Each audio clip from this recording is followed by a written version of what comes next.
Солтүстік Кореяның басшысы Ким Чен Ын жүрегіне жасалған операцияға төтеп бере алмай қайтыс болды деп хабарлайды Нью-Йорк басылымдары. Бұл туралы жапондық бұқаралық ақпарат құралдары да хабарлаған болатын. Ким Чен Ын операция жасап біраз уақыт комада болған. Алайда бұл ақпаратқа ресми растау жоқ.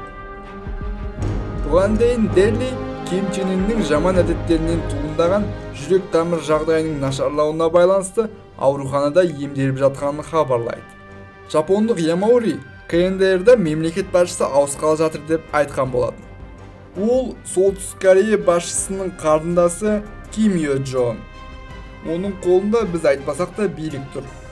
Соңғы кездері бақ өкілдері Ким Чен Ынның ұзақ уақыт бойы көпшілік алдына шықпайтынын айтты.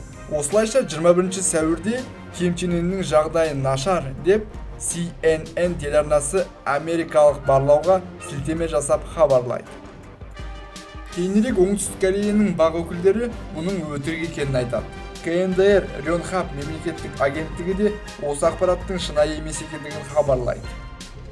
Ал ақш президенті Дональд Трамптың өзі Солтүстік Корея әріптесінің денсаулығы туралы қате пікірде болғанын мойындайды. Видео ұнаса лайк басыңыз. Осы ақпарат жайлы пікіріңізді комментарийге жазып кетіңіз. Мен міндетті түрде оқитын боламын.